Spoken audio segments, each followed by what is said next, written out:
Olá, iglesia querida, buenos dias. Es una alegria, es un placer. Estamos acá para transmitir a palavra do Senhor, a palavra que edifica, a palavra que fortalece nossa fé e nossa comunhão com o Senhor. Vamos orar? Padre querido, Padre amado, como te necessitamos, Senhor. Senhor, utiliza minha vida, Senhor, em este momento para transmitir a palavra Tua e que esta palavra vá de encontro, Senhor, aos corações daqueles que estão ouvindo, Senhor. Que Tu palavra, Senhor, possa cambiar a mente, a atitude, a maneira de uno mirar Tu, Senhor. Jesus é o Espírito Santo, a vida, a salvação, a vida em esta terra. Ó Deus, cambia a nossa maneira de pensar e atuar pelo poder da Tua palavra, Senhor. É minha oração, é nossa oração, no nome de Jesus, Senhor. Amém. Muito bem, nós estamos em Juan capítulo 18 e hoje vamos falar sobre o arresto de Jesus, a prisão de Jesus, através dos soldados, dos guardias, que os sacerdotes, os ancianos e os principais de Israel, de Jerusalém, enviaram. Nós miramos que Jesus estava no horto orando. Por 3 vezes ele pediu que Deus o livrara daquela situação. Ele pediu aos seus discípulos que orassem junto com ele para não cair, não entrar em tentação. E diz o texto que depois da terceira vez, Jesus disse: basta, se acerca é o traidor.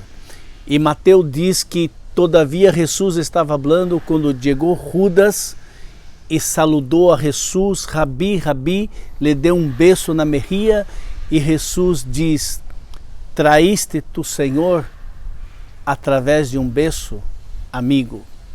Bem, em este momento então Jesus é preso e os discípulos que estavam com Jesus, eles estavam armados e perguntaram a Jesus se deveriam sacar a espada e Jesus nem contestou. Pedro saca sua espada, corta a orelha de um homem que se chama Malco e Jesus o repreende e Jesus restitui a orelha daquele soldado, daquele guarda.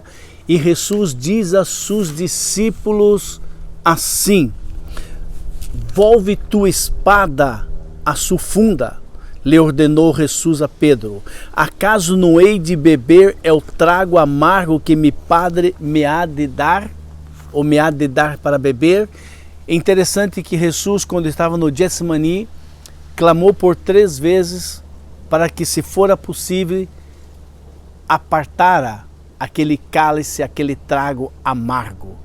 E agora, neste momento em que Jesus está sendo preso, Jesus repreende a Pedro, que sacou a espada para defender ao mestre, defender a Jesus. Jesus o repreende e diz: não haga isto, não tem que pelear com espada. Pedro, porventura eu não beberia o trago amargo que o Padre preparou para mim?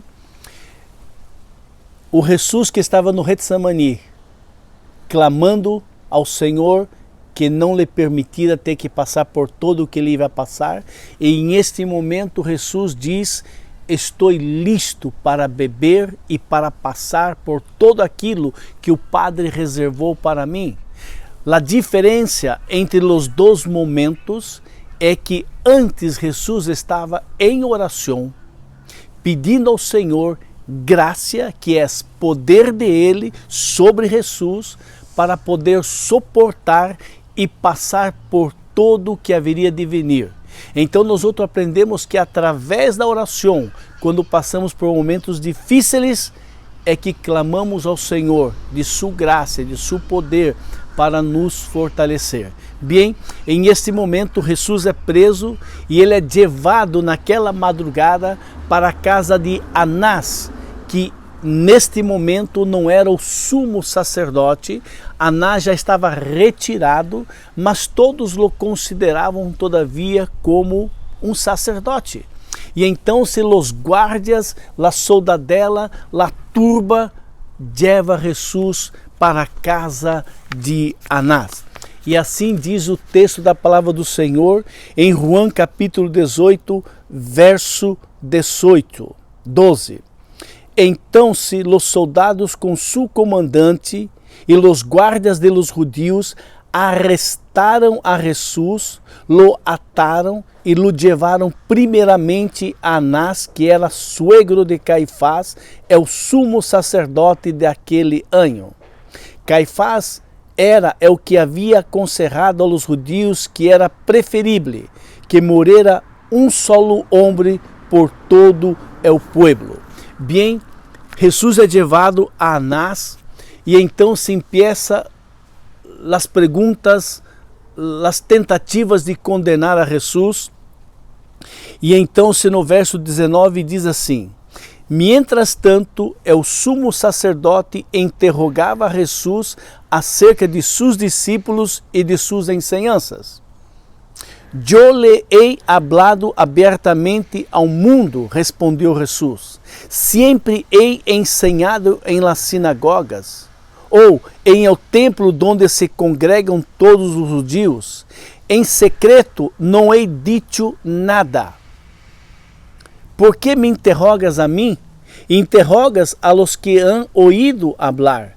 Ellos devem saber lo que eu dije. Apenas dijo esto e um de los guardas que estava allí cerca le deu uma bofetada e le dijo: Assim contestas ao sumo sacerdote? Se he dicho algo malo, replicou Jesus, demonstra-me. Pero se lo digo que é correto, por que me pegas?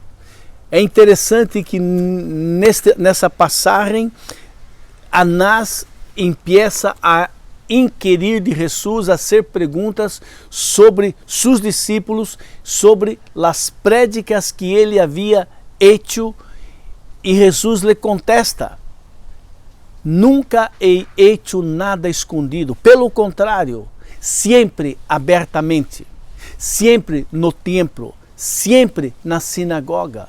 Por que você não pergunta àqueles que me ouviram para saber do que eu estava predicando?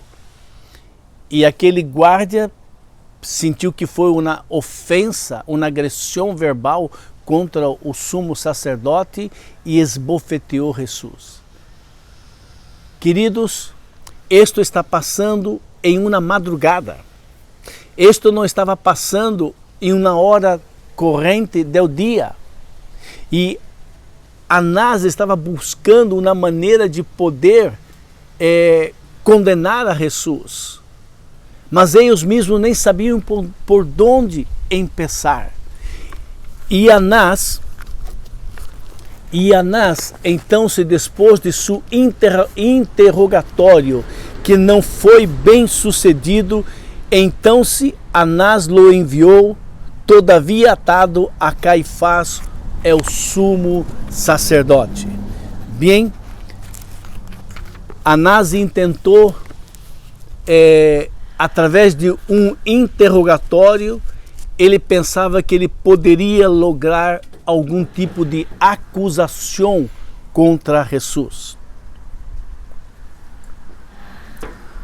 Naquela madrugada, na primeira audiência, se assim podemos dizer, Anás não logrou nada. E então se ele envia Jesus a Caifás, que é su suegro, su yerno, porque ele é casado com a hija de Anás, né?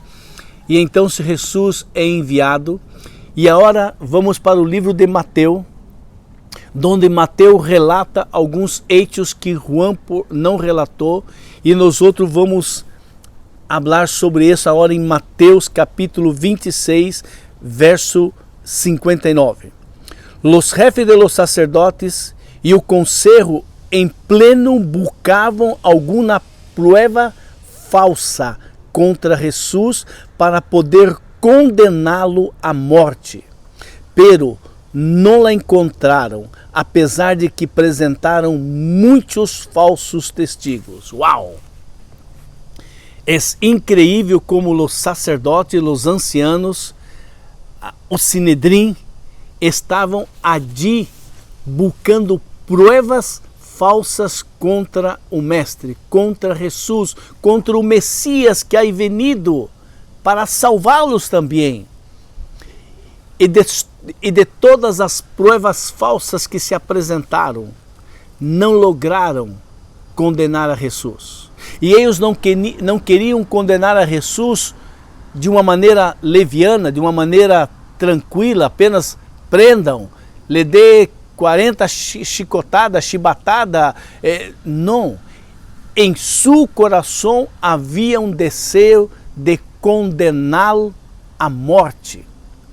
Os sacerdotes, os Sinedrim, os ancianos, os principais, queriam a morte de Jesus a qualquer maneira.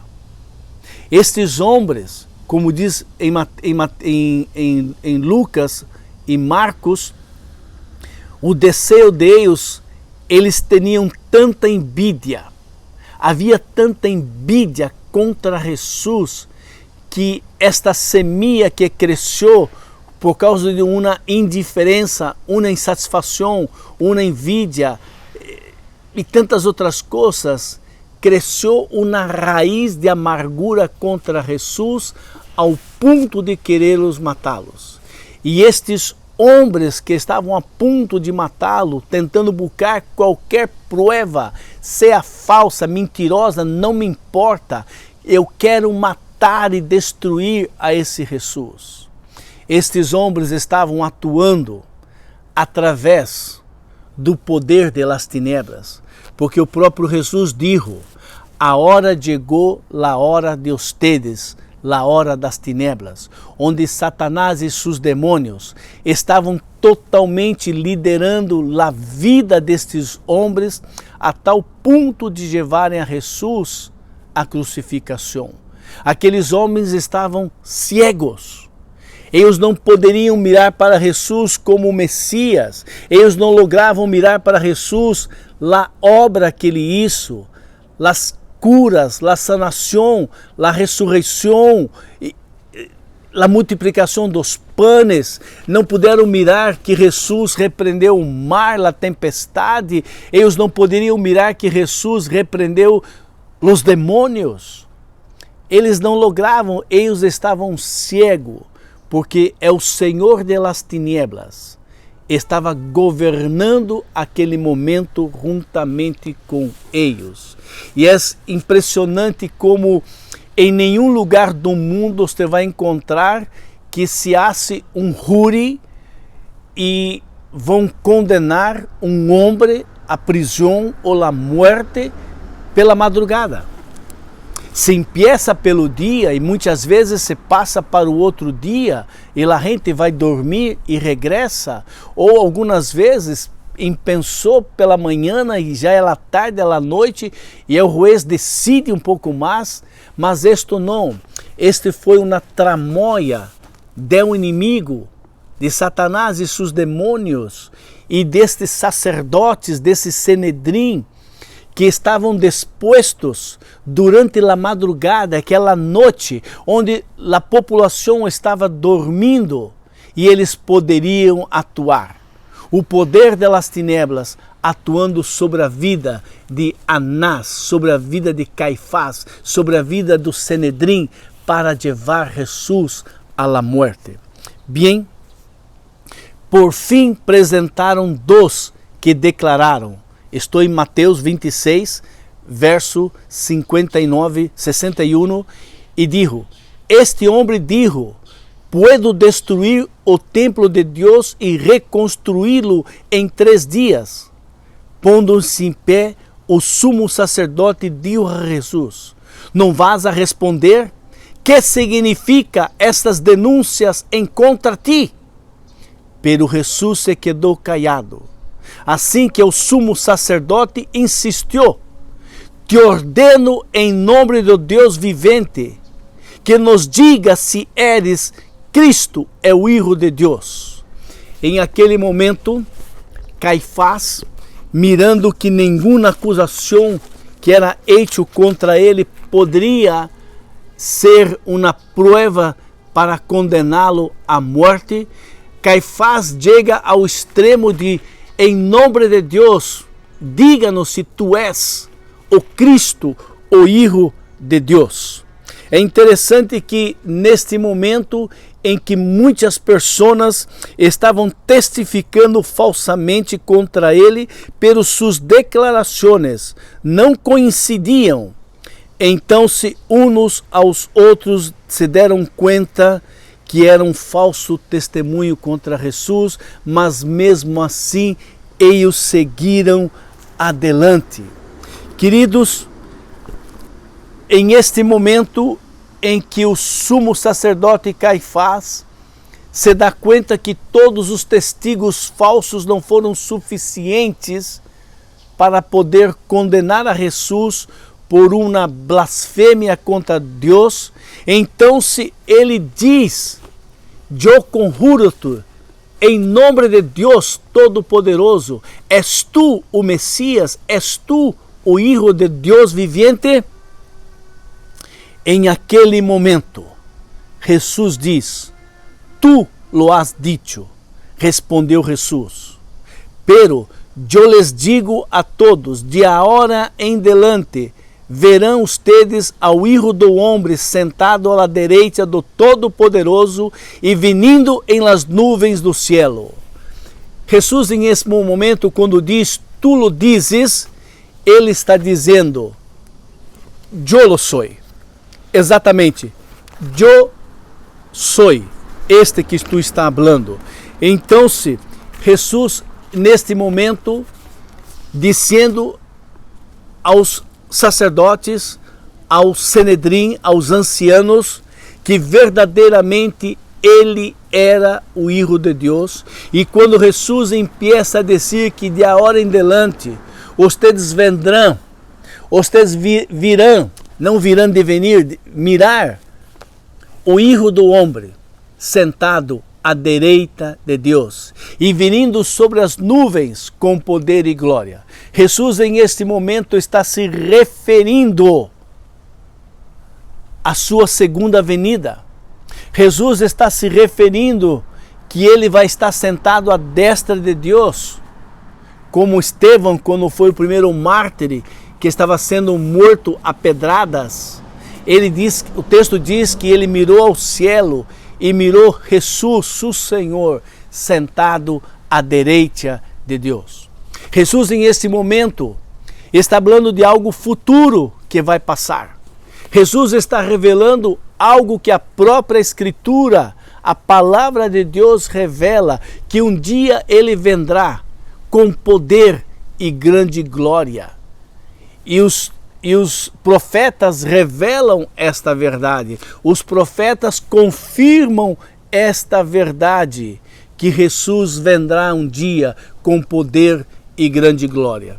Bem, em este momento de tinieblas, em este momento em que os sacerdotes, os Sanedrim e toda aquela corja de pessoas dominadas pelo inimigo queriam a morte de Jesus, podemos entender e compreender este momento de tinieblas se regressamos a Gênesis 3:15, quando Satanás, que possuiu uma culebra, uma serpente, e enganou a Eva.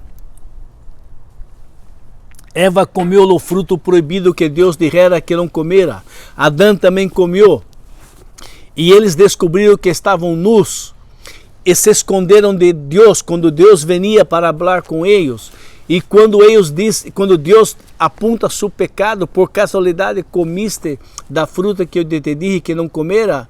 E então se Adão diz, foi a mulher que tu me diste. A mulher diz, foi a serpiente que me enganou. Em Juan 3:15, allí estava a profecia que da semilla da mulher vendria uno, e este uno é Jesus, na forma de homem, e ele seria aquele que iria esmagar a cabeça da serpente. O que a serpente poderia ser no máximo era morder o talão E o que a serpente está sendo agora, Satanás, involucrando todas aquelas pessoas para ser malo a Jesus, esbofeteando, dizendo malas palavras, acusando falsamente, torturando, dando chibatadas, carregando a sua cruz pesada, que todavia vamos mirar mais adiante. Nós outros miramos que Satanás está tentando destruir ao Filho de Deus, pensando que vai destruí-lo completamente. E Jesus, que é da semilha da mulher, que Deus prometeu enviar para salvar o homem da morte eterna e aplastar, esmagar e destruir Satanás por todo sempre. E isso nós outros miramos no livro de Apocalipse, Revelações, quando Cristo venga nas nuvens com poder e grande glória, ele vai destroçar completamente Satanás e seus demônios e todos aqueles que seguem a ele. Bem, em este momento de tinieblas, em este momento de acusação, quando Jesus diz a Caifás, tu lo disseste, eu sou verdadeiramente o Filho de Deus. Em este momento, Caifás, lleno de ira, lleno de rabia, lleno de ódio contra Jesus, ele grita, "Ha blasfemado!" exclamou o sumo sacerdote, rasgando suas vestiduras. ¿Para que necessitamos de mais testigos? Mirem ustedes mesmos, han oído la blasfemia. Que pensam de esto? Merece la morte, le contestaram. É impressionante como homem totalmente cego de envidia, de ódio, de rabia contra Jesus, ele leva os demais a serem contagiados por seu ódio, e o inimigo está ali semblando, cegando, e ele diz, já temos o suficiente para condená-lo, o que pensam ustedes? E eles contestam, merece la muerte. Então, se alguns lo escupiram em o rosto e deram punhetaços, e outros los esbofeteavam e diziam, a ver, Cristo, adivinha quem te pegou? Hacendo blasfêmia, hacendo gozação, burlando-se de Jesus, para ver se Jesus dizia quem era aquele que estava esbofeteando ele. Oh, Deus mío, quanto ódio hacia Jesus. Estes homens não poderiam mirar de outra maneira, porque era a hora das tinieblas. Jesus, a partir daquele momento que ele terminou a oração do Getsemani, e que ele disse, se acerca é o traidor, foi em aquele momento em diante em que pensou no momento de tinieblas sobre Jesus. O momento em que aqueles homens dominados pelo inimigo não poderiam mirar nada mais do que a morte de Jesus.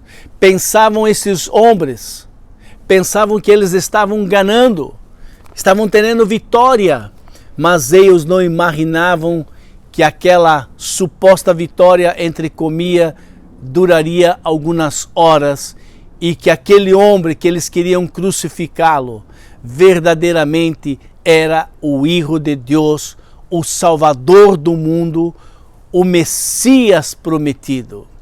Esses homens estavam cegos e não puderam mirar nada. Mas todo isto está passando, e todo isto foi profetizado em Gênesis 3,15 e outros livros de profetas revelando, até mesmo Isaías revelando todo o processo da crucificação, todo o que está passando. A profecia estava se cumprindo, mas Jesus, ele não revidou. Jesus não clamou por socorro humano. Jesus foi lleno de graça de Deus, poder de Deus, para poder suportar aquele momento em que estava passando.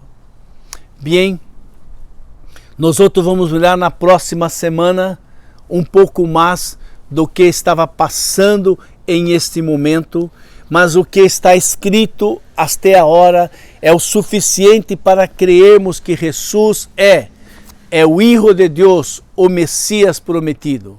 Você que está me ouvindo em este momento, você que todavia não ha entregado sua vida a Jesus, você todavia que ha escutado sobre Jesus, mas não ha tomado uma posição ao lado de Jesus, reconhecendo, sou pecador, estou perdido, sei que vou para o inferno. Sabe por que tu sabe que vai para o inferno? Porque quando você não sabe para onde tu vas quando muera, quando você tem dúvida, eu não sei, só Deus sabe. Você sabe claramente que pelo hecho de você não saber para onde tu vai, infelizmente, tristemente, você vai para o inferno. Mas esse Jesus que está sendo agora acusado à morte e que vai ser morto, ele vino e sofreu por causa de seus pecados para salvá-lo da perdição, como vindo por causa de meus pecados e salvar-me da perdição.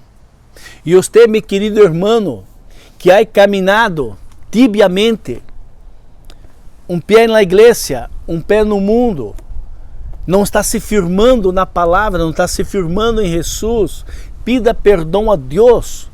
Pida perdão, Senhor, perdona-me, Senhor, porque até este momento eu he rugado contigo, eu não he me firmado. Senhor, tenha misericórdia de mim. Através dessa prédica, eu puedo reconhecer, abre mis olhos, Senhor, abre mis ouvidos. Jesus é o Messias prometido, ele vindo para me perdonar, me limpiar de todo o pecado. Pida perdão a Deus por seus pecados e ele te perdona. E ele te limpa, e ele te purifica, e ele te fortalece para caminhar com o Senhor Jesus. Amém? Que Deus possa bendizer tua vida através dessa prédica. Padre querido, Padre amado, pedimos humildemente no nome de Jesus, que no poder do teu Espírito Santo, tua palavra predicada em esta manhã, pueda alcançar corações, Senhor. Se o Senhor não hablar, se o Senhor não atuar, eu não puedo fazer nada, Senhor. Ó Deus, convença aquele que todavia não entregou sua vida a entregar sua vida. Deus, fortalece aquele que está caminhando contigo e não está firme na palavra, firme com Jesus, lo fortalece, Senhor. Te necessitamos, ó Padre querido. Ó Padre, te amamos e te adoramos e oramos humildemente no nome de Jesus. Amém. Que o Senhor los bendiga grandemente através da ministração da sua palavra. Amém.